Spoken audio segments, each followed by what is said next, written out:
साथियों नमस्कार। जैसा कि हम सड़क सुरक्षा माह 2025 मनाने के लिए यहाँ पर एकत्रित हुए हैं, जो कि जनवरी 1 से जनवरी 31 तक मनाया जाएगा। इस संदर्भ में मैं अपने विचार प्रस्तुत करना चाहूंगा, जो है कि सड़क सुरक्षा की चुनौतियां और उसके निवारण के तरीके। सड़क या मार्ग एक ऐसा साधन है जो मनुष्य को उसके जीवन के लक्ष्य तक पहुंचाने में सहायक होता है। मनुष्य सुबह सुबह प्रसन्न मन से उठता है तो उसके मन में कई सपने होते हैं, कई लक्ष्य होते हैं और उन्हें वो प्राप्त करने के लिए आगे बढ़ता है। सड़क ही है जो जीवन की तरह उतार चढ़ाव के साथ एक मनुष्य को उसके लक्ष्य तक, उसके गंतव्य तक पहुंचाता है। लेकिन वही सपने, वही लक्ष्य सब धरे के धरे रह जाते हैं जब मनुष्य एक सड़क दुर्घटना का शिकार होकर या तो शारीरिक रूप से क्षतिग्रस्त हो जाता है या फिर उसकी जीवन लीला वहीं पर समाप्त हो जाती है।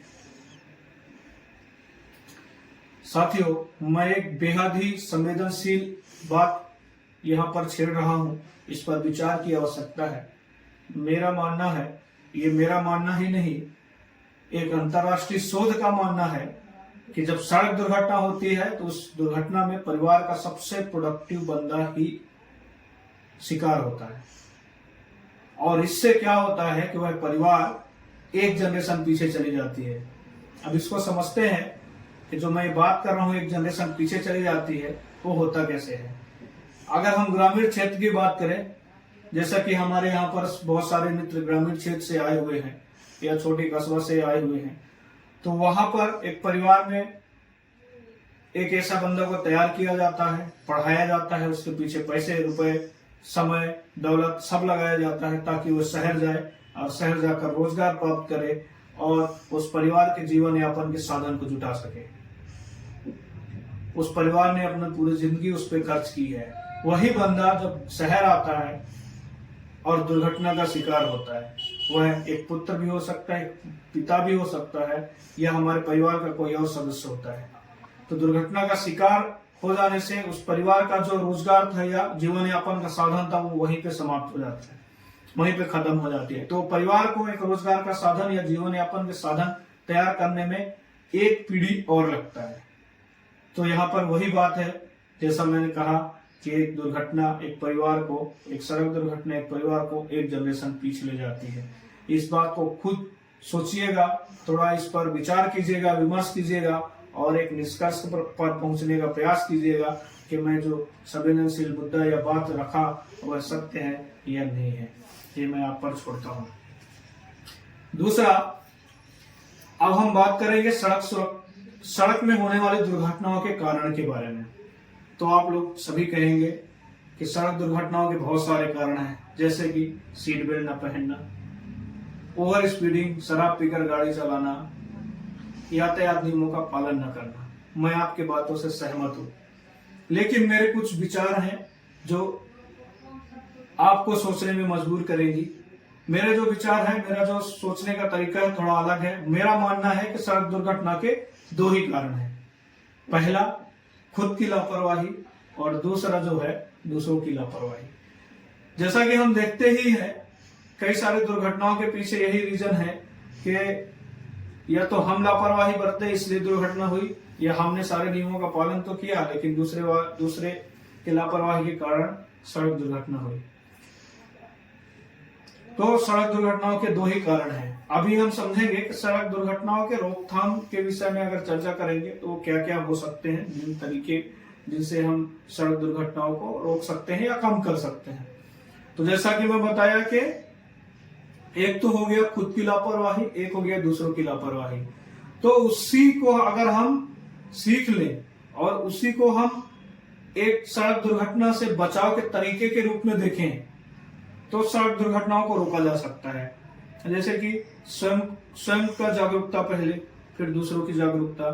स्वयं की जागरूकता मतलब मैं यातायात नियमों को पढ़ूं, समझूं, जो भी लिखा गया है उसका पालन करूं। सिर्फ लिखने, समझने या पढ़ने से कुछ नहीं होगा, उसको पालन करना पड़ेगा, जीवन में उतारना भी पड़ेगा। मैं अगर प्रतिज्ञा कर लूं कि आज से मैं सड़क पर उतरूंगा, तो सड़क पर उतरने के पहले अगर मैं बाइक में हूं तो हेलमेट पहनूंगा, ओवर स्पीड नहीं करूंगा, शराब पीकर गाड़ी नहीं चलाऊंगा। अगर सड़क पर कहीं पर चलते समय फोन आ जाती है तो गाड़ी को मैं पहले वाहन को साइड में करूंगा, फोन उठाऊंगा, बात करूंगा, उसके बाद ही आगे जाऊंगा। बात करते करते हुए गाड़ी नहीं चलाऊंगा। ये पहली हो गई। दूसरी जो है दूसरों की लापरवाही, तो दूसरों की लापरवाही को खत्म करने के लिए जागरूकता फैलानी पड़ेगी। जागरूकता कैसे फैलाएंगे? स्कूल, कॉलेजेस, जैसे कि हम जानते हैं कि दुर्घटनाओं में सबसे ज्यादा जो दुर्घटनाग्रस्त हुए हैं वो युवा है, शोध बताता है। तो स्कूलों, कॉलेजों में जाकर अवेयरनेस कैंपेन करके उनके बीच में अवेयरनेस ला सकते हैं। सड़कों पर अवेयरनेस कैंपेन करके ला सकते हैं, या हम इसको इस तरीके से भी कर सकते हैं कि सड़क पर जिनके पास हेलमेट नहीं है, जो बिना हेलमेट के आ रहे हैं, उनको हेलमेट देकर उसकी उपयोगिता के बारे में समझाएं। हेलमेट पहनने से क्या क्या फायदे हो सकते हैं उसके बारे में बताएं। उससे ज्यादा हम उसको ये बताएं कि हेलमेट ना पहनने से क्या क्या हो सकता है। अगर कोई व्यक्ति यातायात नियमों का पालन करता हुआ दिखता है, पूरे हेलमेट पहना हुआ है, ओवर स्पीडिंग नहीं कर रहा है, बिना शराब पिए गाड़ी चला रहा है, तो उसको प्रोत्साहन करके कुछ चॉकलेट वगैरह भी दे सकते हैं। या 10 लोगों के बीच में एक व्यक्ति को अगर प्रोत्साहित करते हैं तो उससे 10 लोगों के दिमाग में यह बात बैठती है और उनकी जिंदगी में भी बदलाव आते हैं।